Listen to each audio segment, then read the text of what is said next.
cœur, nos pensées. Oui, Seigneur, parle-nous. Parle-nous, Jésus. Tu es là au milieu de ton Père. Bénis ton peuple à travers cette parole. Au nom de Jésus-Christ. Amen.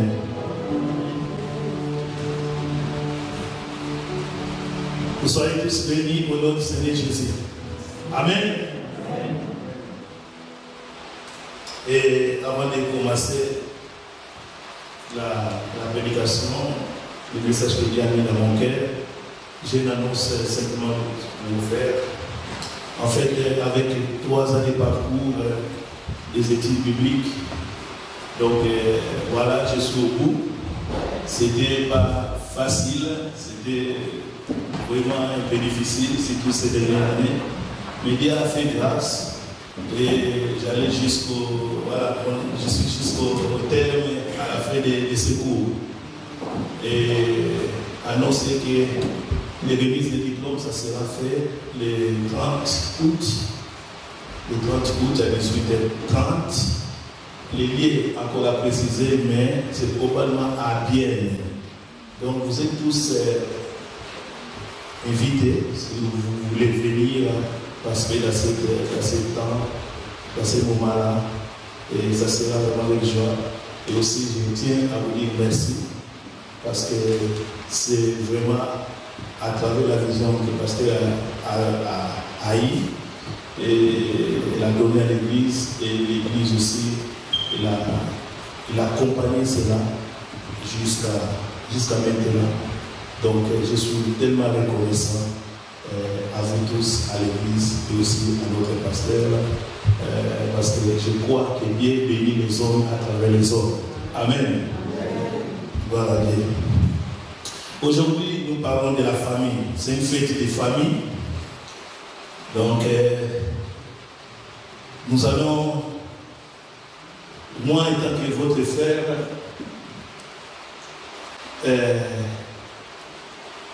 on pourrait dire que je n'ai pas trop d'expérience. Mais avec un moment, avec un temps que le Seigneur m'a donné la famille, j'ai pris beaucoup de choses. Mais aussi avec la parole de Dieu, Seigneur, il m'a appris quand même me former et jusqu'à continuer, il continue à me faire comprendre qu'est-ce que c'est vraiment la famille. Amen. Donc bientôt j'aurai 10 ans de mariage avec ma femme. Donc voilà, c'est un parcours vraiment comme monitoring quand on voit l'enfant là, c'est comme des petites traces comme ça, des hauts et bas. Mais par la grâce de Dieu, Dieu nous a gardés. Il nous a gardés et je suis toujours marié à une seule femme. Amen. La famille, quel est son but? Quel est le but de la famille? À Genèse 12, du 1 à 3, l'Éternel dit à Abraham, va-t'en de ton pays, de ta patrie et de ta maison de ton père, dans le pays que je te montrerai. Je ferai de toi une grande nation et je te bénirai. Je rendrai ton nom grand et tu seras une source de bénédiction. Je bénirai ceux qui te béniront et je maudirai ceux qui te maudiront. Et toutes les familles de la terre seront bénies à toi. Amen. Et la même parole, nous allons trouver ça à Jacob plus tard. Dieu s'adressait à la même chose, donc à Jacob, les mêmes paroles. Donc à Genèse 28, vous allez voir ça, vous pouvez lire ça, même à la maison, même là où vous êtes. Donc vous allez voir que là aussi, Dieu parle à Jacob que toutes les familles de la terre seront bénies à toi et à ta postérité. Et plus tard, ces fameux textes que nous connaissons et nous les citons dans nos prières, en acte 16, la Bible nous dit, Paul qui parle à ses surveillants, ses soldats. Donc, il dit, crois au Seigneur Jésus et tu seras sauvé, toi et ta famille. Et il lui annonçait la parole du Seigneur ainsi que tous ceux qui s'ils étaient dans sa maison. Crois au Seigneur Jésus-Christ qui sera sauvé, toi et ta famille. Nous citons cela et nous connaissons ces paroles. Alors, qu'est-ce que c'est la famille? Nous connaissons la définition.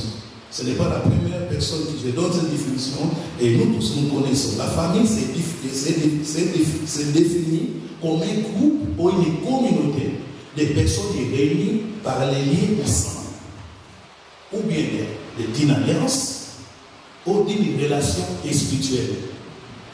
Donc, nous sommes là, nous venons des familles biologiques différentes. Mais il y a une personne qui nous unit ensemble. Et nous constituons une famille, comme nous sommes là les uns et les autres. Amen. La notion de la famille, mes frères et sœurs, il est révélé depuis les premiers livres de la Bible à Genèse. Donc, du 27 à 28, vous pouvez lire ça. Quand Dieu bénit la femme et aussi l'homme et la femme en fait. Mais aussi nous trouvons aussi dans le Nouveau Testament, dans l'Apocalypse, il ne nous parle pas précisément de cette famille charnelle, mais il nous parle de cette famille spirituelle. Il nous a, à l'Apocalypse, on voit, par exemple, les mots comme annonce de l'agneau, l'époux et l'épouse, nous, l'Église. Donc, dans l'histoire biblique, j'ai commencé à méditer, je n'ai pas trouvé une famille parfaite. Surtout dans l'Ancien Testament. Si on voit nos pères dans la foi, donc Abraham et Isaac et Jacob, c'est difficile de tirer un exemple parfait dans ces familles. Il y a eu des choses. Vous voyez, il y a eu des choses, tout cela. Il y a eu dans l'histoire biblique, il y a eu des trahisons. Il y a eu des tueries dans la famille. David, Jacob, qui a eu plusieurs femmes, voilà même des concubines, qui, voilà, les servantes qu'il devait prendre comme, voilà, pas comme femme, mais parce qu'il désire de sa femme, voilà, Léa et l'autre, ils étaient là, voilà, moi j'avais pas inventé, alors prends ma servante. Donc il n'y a pas une famille parfaite. Nous connaissons cela. Mais, dans le Nouveau Testament, nous voyons un homme, Jésus-Christ de Nazareth, a formé une famille spirituelle que nous sommes, parfaite et exemplaire. Quoi qu'ils peuvent dire sur l'Église que le Seigneur a formé, mais il est une Église parfaite. Parce que lui, il a purifié par son sang. Il a sanctifié l'Église. Amen. Donc, cette Église est parfaite, exemplaire, où les disciples, les chrétiens sont considérés. Nous sommes considérés comme les frères et les sœurs, unis par la foi. Peu importe là où tu pries, peu importe là où tu habites, peu importe de quelle famille tu viens, peu importe de quel pays que tu viens, nous sommes une famille en Christ, unis à lui. Amen. Et ça, nous pouvons lire 2 Corinthiens 6, 18 et aussi en Galates.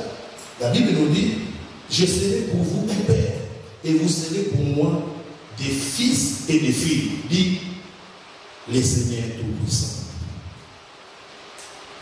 Et en Galates 3, j'ai beaucoup aimé celui-là, verset 6. Car vous êtes tous les fils de Dieu par la foi en Jésus-Christ. Vous tous qui avez été baptisés en Christ. Donc là, je me demande à moi ceux qui ne sont pas encore baptisés, est-ce qu'il faut partir de cette famille? Mais par la foi, oui, mais il faut effectivement manifester cela. Pas simplement par les paroles, par cette croyance, mais nous avons démontré cela lors de notre baptême.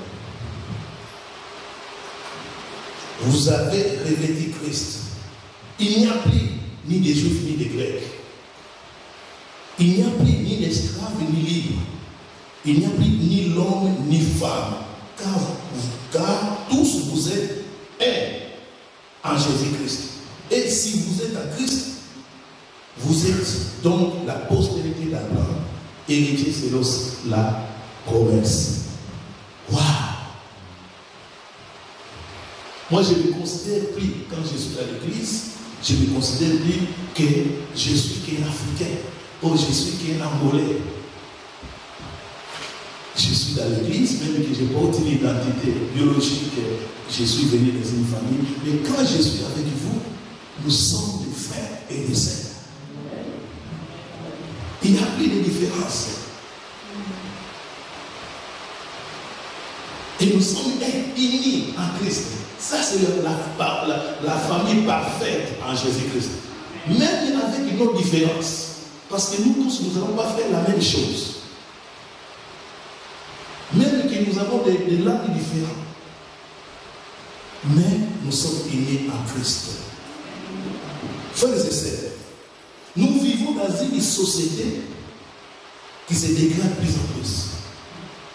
Oui, il est tellement important de rappeler les fondements et le but de la famille, particulièrement dans la mission que Dieu a confiée à son Église. Regardez aujourd'hui les choses que nous voyons. Les familles sont banalisées. Aujourd'hui, peut-être plus tard, les notions de cette famille, on n'aura plus les notions de la famille. C'est grave.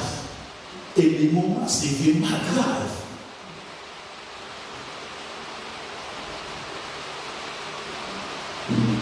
Les fondements. La famille, c'est une institution divine créée par Dieu. Pas créée par les hommes. Créée par Dieu. Commence par un couple. L'homme et la femme. Pas femme et femme. Pas l'homme et l'homme. Non. L'homme et la femme. C'est ça la vérité. Là où il s'est bien. Et le monde, il ne veut plus connaître, il ne veut plus écouter ça. Le monde que nous vivons, il ne veut plus écouter ça. Et là, nous prions pour nos enfants. Demain, qu'est-ce que nous attendons et qu'est-ce que nous espérons pour ces enfants? Si ce n'est que prier pour eux. Parce qu'aujourd'hui, nous avons la connaissance. Et aussi, ils ont la connaissance. Mais ils sont trop petites. Avec tout ce qu'on bombarde à l'école, partout dans la rue et dans la télévision, tout ce qu'on voit.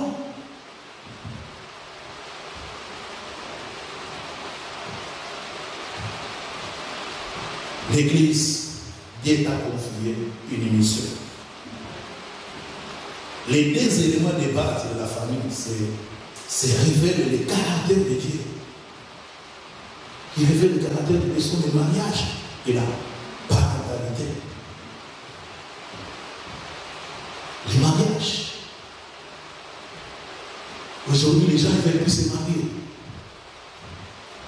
Et même ceux qui sont mariés, ils veulent se divorcer. Ah, il y a un problème.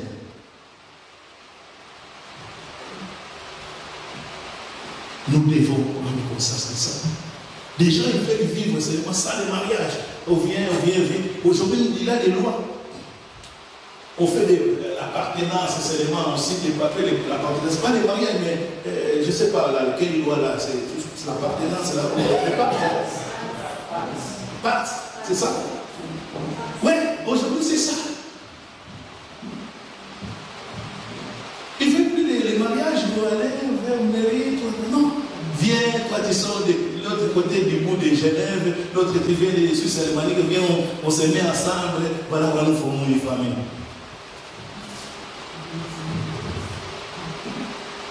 D'autres, même comme ça, ils ne veulent pas avoir des enfants. Oui, c'est leur droit, c'est leur choix, ils doivent voir, tout ça.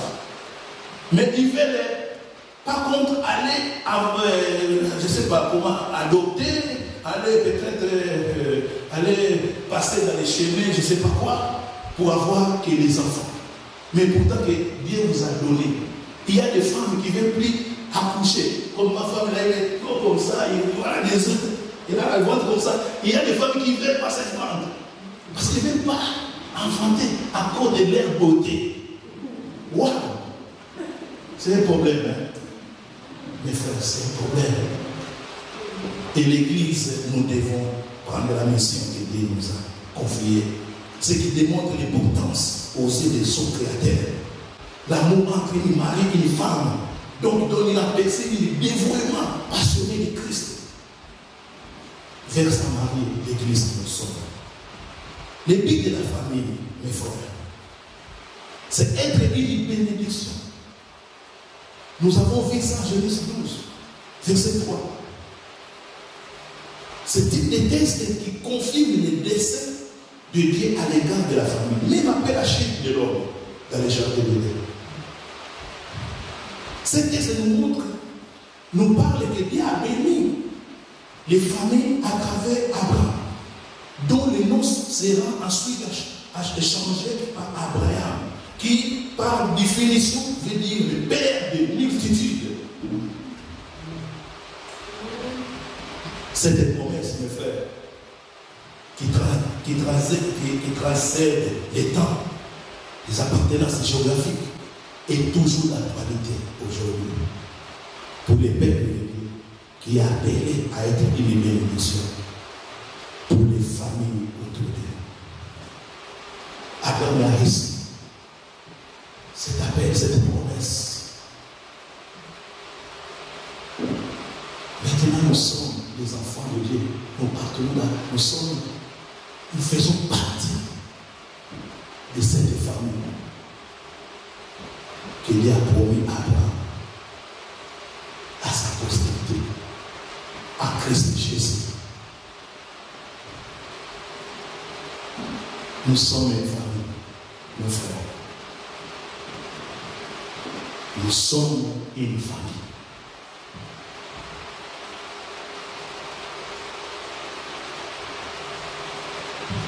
Tu as ton frère qui souffre à côté de toi. Avant d'aider celui qui est loin de toi, aide d'abord celui qui est à côté de toi. Même dans notre famille biologique, aimons, montrez cela. Avant de secourir toujours les autres loin. Mais ici à côté de toi, autour de nous. Cette famille qui est pour nous. Alors, je me suis posé une question. Et je pose cette question même que la réponse est là. Comment est-ce que ma famille, ta famille, biologique, même spirituelle, ce que nous sommes, peut être une bénédiction pour les autres? Comment ta famille, ma famille, peut être une bénédiction? Comment l'Église peut être une bénédiction? C'est de considérer que nous sommes cette famille. Comment nous pouvons être cette bénédiction? Si c'est le but de la famille. Et nous avons vu cela à Genèse 12.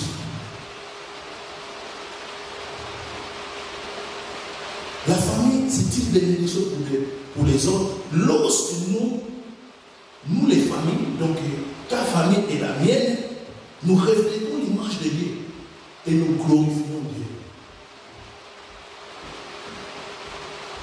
Oui, quand nous reflétons son image et nous glorifions Dieu, c'est ça. Ça sera une bénédiction pour les autres. Qu'est-ce que cela veut dire? Refléter l'image de Dieu. La famille reflète l'image de Dieu. Dans sa structure, un seul Dieu, en 3 personnes, dont le Père, le Fils et le Saint-Esprit. 3. Mais qui forment une seule famille unie. Jésus qui dit, moi et Père, nous sommes unis. Donc ça veut dire que Père, avant de faire quelque chose, ce n'est pas que Jésus n'est pas au courant. Ce n'est pas que le Saint-Esprit n'est pas au courant. Ils sont tous au courant et à commun d'accord. Même quand Jésus, avant de faire quelque chose, il doit consulter son Père. Les Saint-Esprit les mêmes, mais qui forment une seule personne.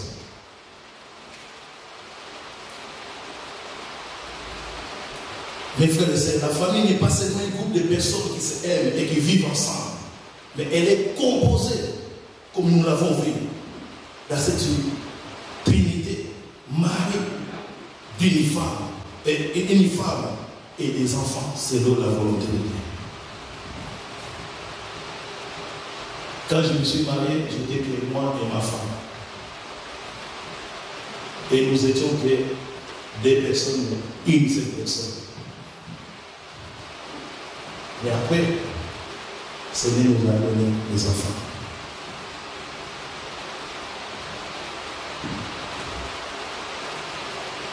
Donc ça nous donne l'image.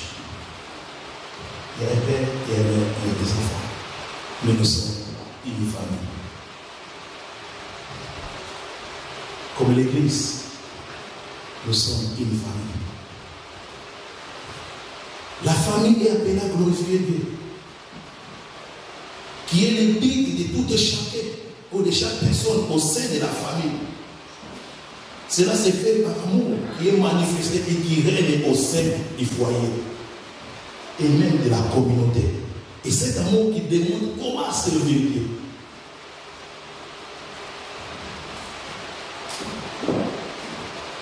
Ce qui nous unit, à part la foi, dans la famille, à part la foi, c'est cet amour. Cet amour c'est lié l'amour qui nous unit tellement à Christ Jésus. Dieu a créé la famille, mes frères. Mais le diable, avec ses ruses, a cherché à détruire, à mener la rupture entre l'homme et Dieu. Entre l'homme et l'homme.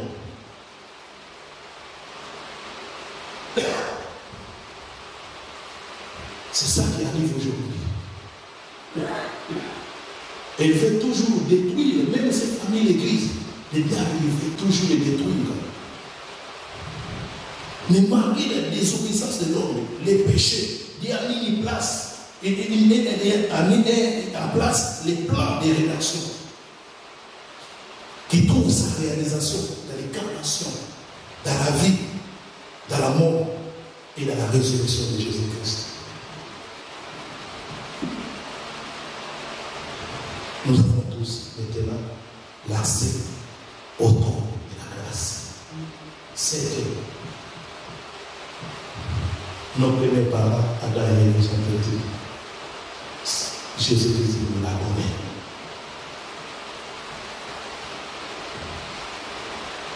Les disciples, ils priaient que peut-être Adonai, El Shaddai, mais un jour, le Seigneur a voulu montrer aussi.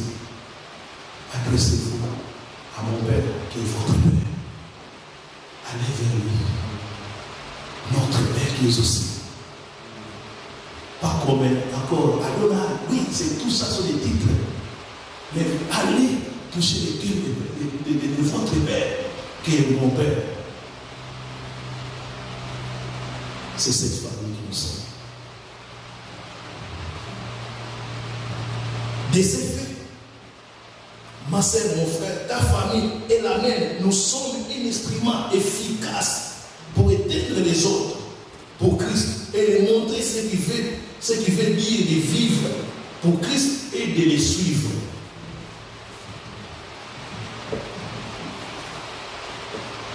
Nous devons démontrer à ce monde qui ne connaissent pas Christ comment suivre Christ, comment nous vivons dans nos familles déjà biologiques, pas simplement ici avec les déjà biologiques à la maison, avec tes soeurs, tes frères, avec tes enfants. Comment on peut-on donner le goût ou le désir à une personne qui n'est pas encore mariée, qui n'est pas encore fondée l'église, qui est fondée la famille? Cet désir, ah moi aussi je vais faire. J'ai aussi construit une famille. Si nos familles ne sont pas l'exemple.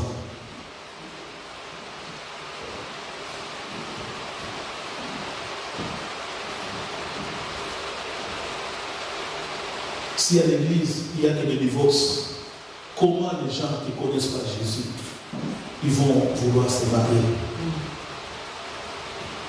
C'est à l'église, même dans nos familles biologiques, il y a des guerres, des héritages, des non-pardons, des manques d'amour, des choses bizarres, des réalités graves. Et si nous ne prions pas et nous contentons à cela, c'est tout à fait normal. Parce que voilà, il n'y a aucune famille, aucun mariage, aucune maison, aucun couple qui est parfaite. Et nous laissons les choses aller comme ça. Et comment on peut donner des désirs aux autres, ceux qui sont à l'extérieur, de vouloir former une famille?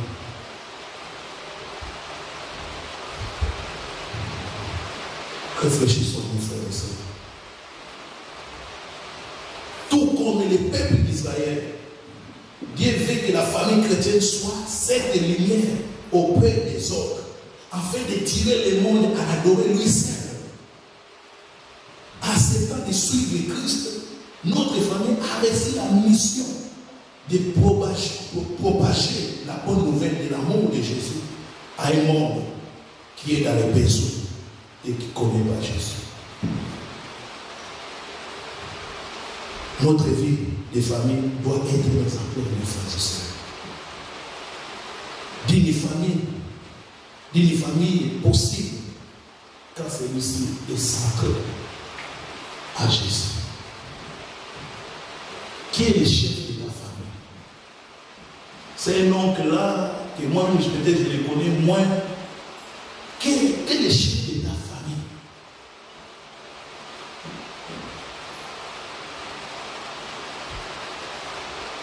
Mettons Dieu au centre de nos familles. Même les biologiques, mettons Dieu au centre de nos familles. Mettons Jésus. Moi, un jour, ma mère me dit, ah, tu vois, il est malade, mais il doit se rendre dans les, comment je pourrais dire,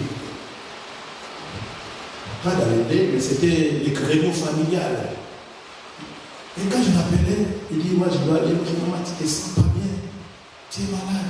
Oh, je dois aller, et c'est pour vous que j'ai fait ça. Ah, maman, tu ne fais pas pour moi, tu fais pour toi. Tu sais, c'est question de coutumes, de traditions. Moi, je suis plus en plus allergique avec ça. C'est comme maintenant, on a des obligations. Et elle me dit, si je ne vais pas maintenant, ils vont parler. Mais laisse-les parler.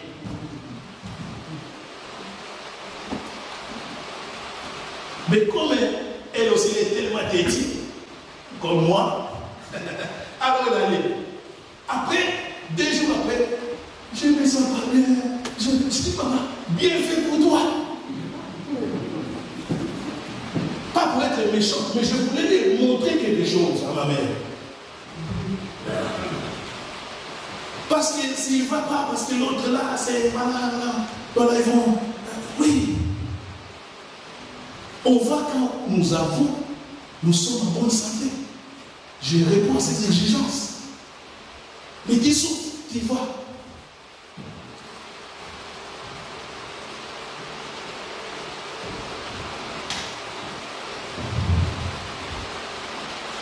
Qui est le chef de ta famille?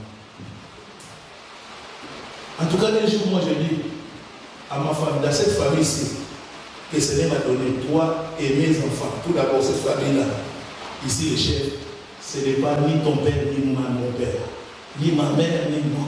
C'est Jésus qui est chef de cette famille. Et dans ma maison, alcool ne entre pas.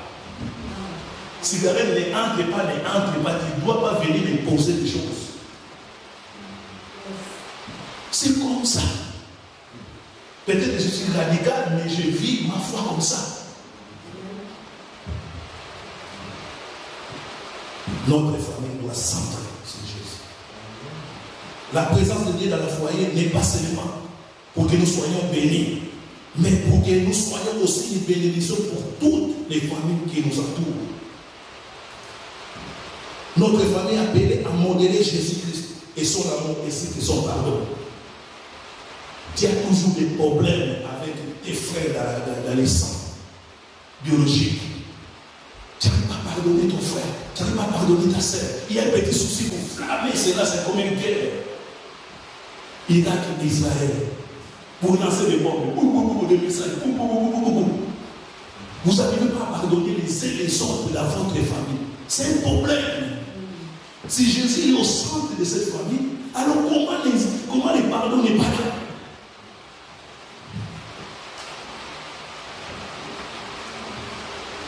Pardonnez-nous les uns les autres. Il y a des choses, il y a des gens qui cherchent la délivrance, qui sont même, voilà, mais il n'y a pas que des mots qui sont allés. Quel manque de pardon? Manque de pardon. Dans nos familles biologiques. Au moins, ces frères-là, je ne les parle pas. Vous croisez même comme ça, toi qui fuis comme ça, lui aussi fuit comme ça. Vous évitez. Manque de pardon. Manque d'amour. Et ces choses, nous la ramenons jusqu'à la maison de Dieu. Parce que le devoir, les liens du sang comme tellement il est fort, hein? Nous avons toujours des tendances de faire des choses pour mettre dans nos familles, même quand nous sommes dans l'église. Un frère te dit comme ça, oh, il te dit comme ça. Et tout à coup, tu lui parles, c'est guerre. Vous ne parlez pas. Mais on vient manger la sainteté dans sa famille. Mes frères et sœurs, dans nos familles, il doit régner le pardon et l'amour, et aussi dans l'église. Tout comme la nation d'Israël est tombée lorsque les leaders ont négligé leur famille. Et si certaines églises sont au bord des désastres, parce que les leaders sont trop occupés par leur ministère, et les desservir aussi dans leur propre famille. Il y a des églises comme ça. Des pasteurs, des anciens. C'est un conseil pour nous, les responsables de l'église. Prenons le temps pour nos familles. Prenons le temps pour nos enfants. Prenons le temps pour notre femme, notre mari. Moi, j'ai me souvenir qu'un jour, ma mère, elle a failli divorce avec mon père à cause de ça. Parce que ma mère, elle était tout le temps à l'église. Elle faisait que la cuisine, elle faisait à manger pour donner au pasteur. Chez nous, c'est comme ça. Quand il y a du boulot, du travail ici à l'église, tout ça, les femmes, ils vont préparer quelque chose pour amener à l'église pour les hommes et manger. Et ma mère, c'était ça. Elle était dans les protocoles. Elle faisait même à manger pour les pasteurs. Mais à la maison, quand il vient comme ça, papa dit, mais comment moi? Je peux manger. Donc, à cet âge-là, elle connaissait comme c'est Christ. Et le problème, il faillit vraiment que petit qui devenir. Parce que nous donnons tellement à l'église, ministère, mais nous négligeons nos familles. Prenons du temps. Je comprends, peut-être souvent, nous dans notre pays, nous ne sommes pas nombreux. Si le pasteur n'est pas là, la réunion ne se tient pas. Si le frère là, il n'est pas là, la réunion voilà, ne se tient pas. Parce que nous les autres, nous ne venons pas. C'est ça la réalité, c'est ça la vérité. Nous ne venons pas. Je ne vous accuse pas, mais c'est vraiment, je parle la vérité et la réalité. Comment maintenant notre pasteur, il va avoir le temps pour sa femme? Comment il va déléguer, dire que voilà tout ça? Et pourtant que c'est une église que nous tous, nous avons l'opportunité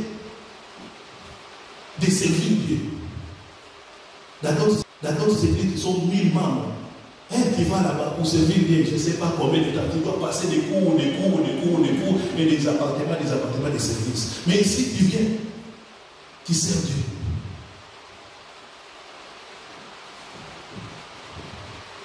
Alors, Seigneur, la personne, comment notre pasteur, comment un enseigne, il a dit que je vais prendre un repos, je vais aller un mois, profiter avec ma femme. On veut tuer sa famille ou bien? Ne négligeons pas nos familles. Les membres, vous êtes là, ne négligez pas nos familles.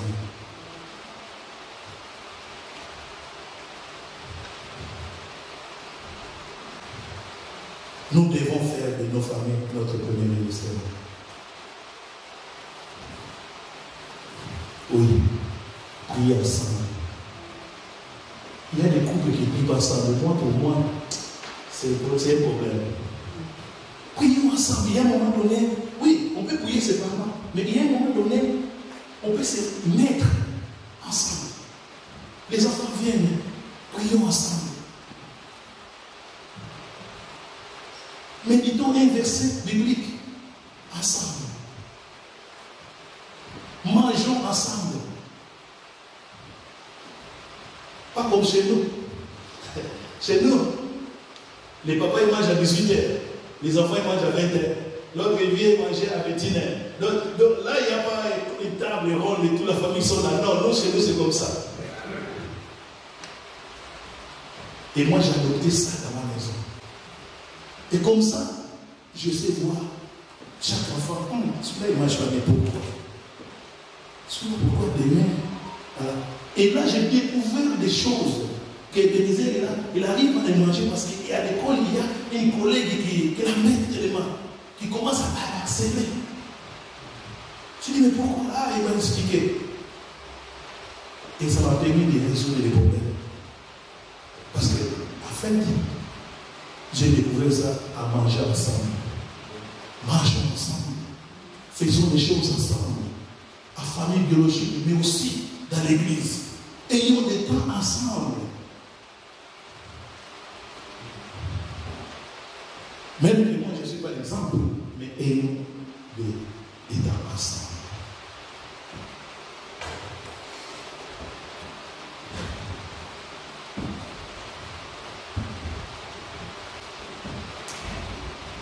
Nous devons faire de nos familles notre ministère. Une fois, il y avait une question qui était posée à Esther. C'était une période capitale difficile dans l'histoire d'Israël. Et cette question, vous pouvez retrouver ça à Esther 4, verset 14, et la Bible dit, qui sait si ce n'est pas pour un temps comme celui-ci que tu es parvenu à la royauté. L'Église, qui sait que c'est dans ces temps difficiles que Jésus nous a appelés à être des modèles dans ce monde qui ne les connaissent pas. Car si tu étais maintenant, les secours de la délivrance surgiront d'autre part. Dans nos familles, portons toujours l'évangile, portons toujours Jésus. Et j'ai aimé la question et la réponse de lundi soir. Digne de notre cercle posé, j'ai une tristesse sur de ma famille. Et la réponse, c'est vraiment ça. Nous devons être tristes. Et à un moment donné, quand les choses ne vont pas dans nos familles. Et c'est une tristesse qui va nous donner la force, l'énergie d'aller vers notre Seigneur. Seigneur, aide, secours, soutiens, délivre ma famille. C'est tellement important. Notre mission est claire, mes frères. Aimer Dieu et aimer notre famille. C'est critique de famille, mais aimons nos familles. Si nous jouons ici, nous n'aurons que peu de succès pour aimer et servir les autres, même de porter l'évangélisation au sein de la nation suisse, au sein de Neuchâtel, de nos communes, de nos villages, et même jusqu'à l'extrémité de la terre. On se préoccupe de ce qui se passe à Gaza, mais dans ta famille déjà, il y a des bombes, il y a des situations, il y a des choses difficiles qui te doivent te mettre en genoux et demander Dieu, Seigneur, une intervention divine. Mais tous les jours, nous préoccupons de ce qui se passe à Gaza, mais pas contre de ce qui se passe autour de toi, nous l'évitons et comme nous faisons comme ça n'existait pas. Aimons nos familles, aimons Dieu, aimons nos familles. Croyez-moi, mes frères et sœurs, la plupart des familles chrétiennes ont échoué dans fondamental d'aimer les uns les autres. C'est probablement peut-être la raison aussi pour laquelle l'Église n'est pas aussi pertinente qu'elle devait être aujourd'hui. Quand nous parlons de famille, il y a des églises qui vivent de parler de famille. Parce que ça fait peur.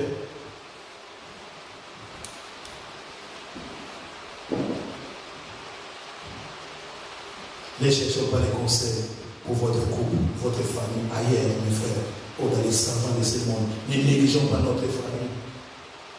Il ne peut qu'y avoir le vrai bonheur si une famille va mal.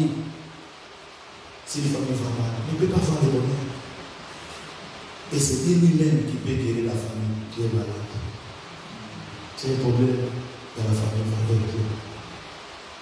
Tiens, vous besoin de conseils. Va chercher des pasteurs, des anciens, des gens qui sont modèles.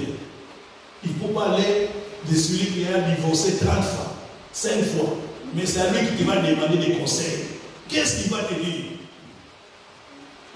Divorce aussi. Il va te dire aussi, divorce aussi. Parce que lui, il connaît que ça.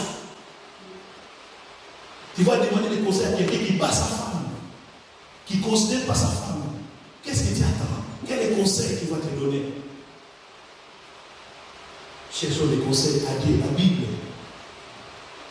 Les serviteurs que Dieu a choisis de cela. Dieu ne dit pas que tous les hommes et toutes les femmes seront bénis. Mais Dieu ne dit pas que ce sont les nations qui seront bénies. Non. Mais c'est la postérité d'Abraham. C'est Jésus-Christ. Vous êtes bénis, mes frères. Nous sommes bénis, mes frères. Waouh, c'est amen, vraiment. Nous sommes bénis, mes frères. Amen. Et nous devons bénir cette nation. C'est ça notre mission. Oui. Un secret. Si un homme, une femme veut connaître le bonheur, il faut que la bénédiction touche toute la famille. Et nous allons vivre le bonheur. Pour terminer, chaque famille chrétienne a reçu un appel spécial de Dieu. Le désir de Dieu pour la famille, pour la tienne et la mienne, et c'est que celui-ci produise des êtres humains matures spirituellement, émotionnellement, qui entreprennent la mission divine dans l'Église et dans le monde. C'est la femme-là que nous avons prié pour eux. C'est eux qui seront l'avenir demain de l'Église. Mais un jour, je me suis corrigé. Ce n'est pas qu'ils seront l'avenir pour demain. Ils sont déjà l'avenir pour l'Église de demain. Pas attendre, mais aujourd'hui déjà. Et nous avons reçu ces mandats. Chaque famille est appelée à accomplir, à reproduire ce qui a été confié à Adam, à Jésus-Christ. Mais tout commence au sein de la famille, de ta famille, avant d'aller à l'extérieur. C'est tellement important, mes frères et sœurs. Toi, tu critiques les familles des autres. Regarde cela, regarde cela. Et à ta famille, il y a des problèmes, des soucis. Tu ne prends pas le temps.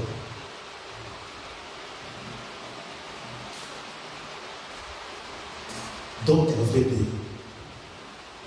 les buts de la famille, à vrai dire, c'est reproduire, multiplier l'image de Dieu en Jésus-Christ à travers l'évangélisation. Nous devons évangéliser le monde. Nous devons évangéliser notre entourage. Nous devons évangéliser les chapelles. Nous devons évangéliser afin que le monde et les âmes soient sauvés. Et s'il remplit cette famille parfaite qui est l'Église.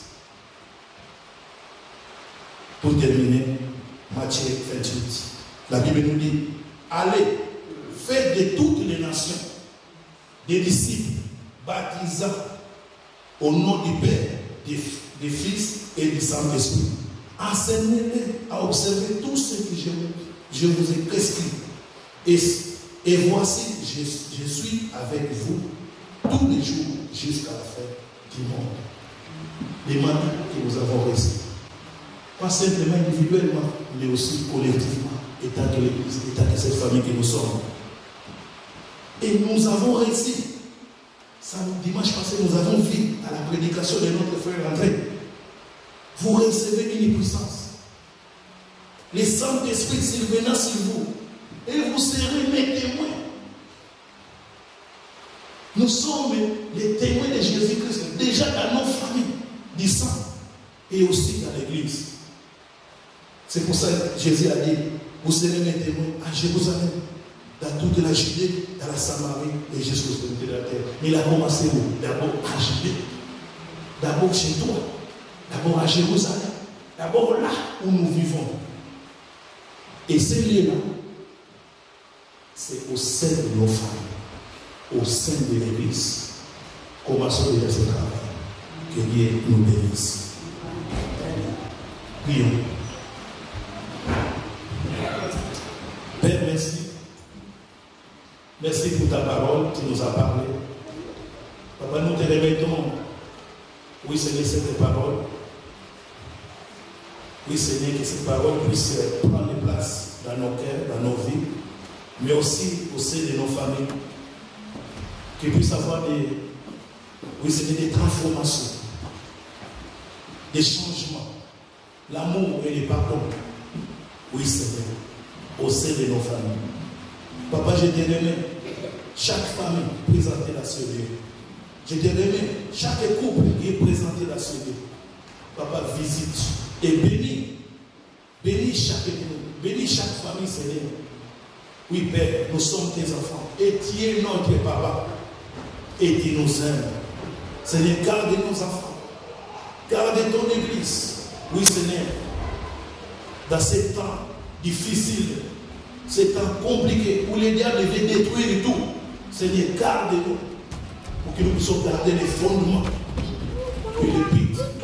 Et Seigneur, nous instituer la famille. La gloire et la louange soient à toi, Seigneur Jésus. Merci, Seigneur. Amen. Que Dieu vous bénisse.